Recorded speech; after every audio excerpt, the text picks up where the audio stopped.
Hey guys, so welcome back. Meron tayong topic, few shot, zero shot, and system instruction prompts. So meron tayong tatlong prompt types na core strategy. And if you master this, you will have 10 times better result across all models and even in your business. The few shot, the zero shot, and system instruction. So, to better explain this, parang gamit sa kusina. Iba kutsara, iba yung tinidor, at iba yung kutsilyo. Diba? Napaka-awesome. Excited ako. So, ano mo na yung few shot prompting para kutsara, diba? Ito yung nagbibigay ka ng examples para sundan ng AI. So, few shot, ibig sabihin, few examples. So, nagbibigay ka mo ng example, it's a GTP, ito gawin mo. Ito din sample, oh. O, ito pa yung sample. Diba? Para malaman ChatGPT yung tono mo, yung format at style ng based dun sa examples mo. So, mayari, magkakaroon ka ng consistent, repeatable output na pwede mo ulit-ulitin. So, parang bata, tinuturuan mo magsulat ng letra, ginagaya lahat ng pattern. Diba? So, few shot, for example, freelancer ka. Bakit mo gagamitin? Para magkaroon kang standardized report. Pwede yung example dito sa Pinas, ads in PH brand voice. So, in the content, kung content creator ka, pwede mo gamitin to para yung TikTok tone mo, paano ka magsalita. Tapos makapag-generate siya ng 10 hooks from the 3 samples. Hindi mo kailangan ulit-ulitin per chat or new chat ng ChatGPT or other LLMs.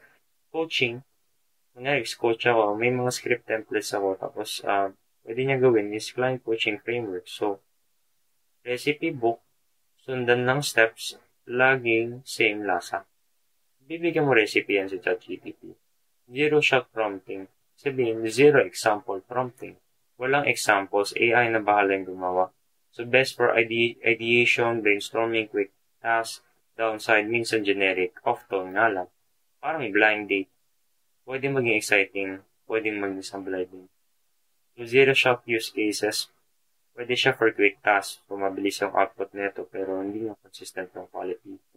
Brainstorming, maraming ideas na pwede niyang ibigay, pero walang PH tone guarantee kung gusto mo PH tone niya. Exploration, maraming mga what ifs, pero hindi laging base sa konteksto or base sa sitwasyon na gusto mo. So, ang analogy dito, parang sari-sari stores, pick, minsan jackpot, minsan wala yung gusto mo. Diba?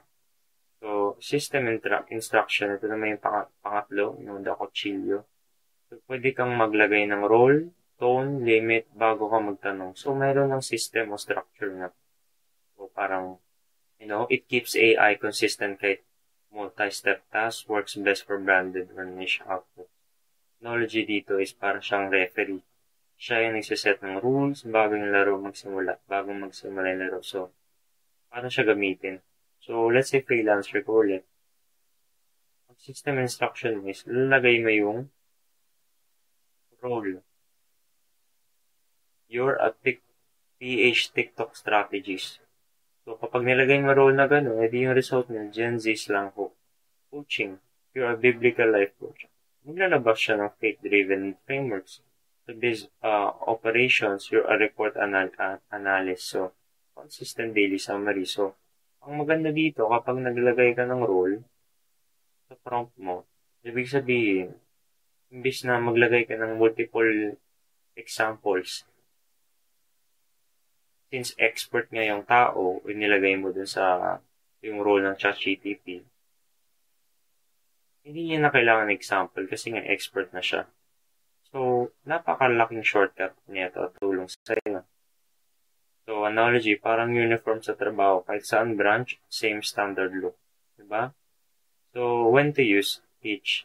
Quick ideas, maganda yung zero shot or zero sample. Yung consistent format, maganda yung few shot. Tapos yung branded output, kung gusto mo customize, dun ka sa system instruction.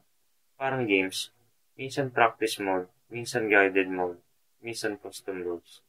So, sa'yo yun. So, ito yung framework, market value mo, pwedeng tumaas ng 2 to 5 times, leverage mo, pwede ka makapag-automate ng content, tapos skill, pwede mo master yung multi-prompt. So, ayan lagi yung analogy dito, di ba? Carpenter, kung marunong ka sa maglagay, mag-drill, mag-iwa ng plywood na gumawa, mas mahal yung bayad sa'yo. So, benefit, yun yung benefit. Inaral mo yan. One-liner, yun yung pwede mong gawin. Yung screenshot mo to. Pero, pwede ko kayong invite sa community as well. Link in the description kung gusto nyo mamaster yung multi-prompt strategy. Pwede nga apply sa freelance nyo, sa coaching, sa content creation. Parang gym membership. Mas mabilis progress pag may kasama. Yun lang. Salamat.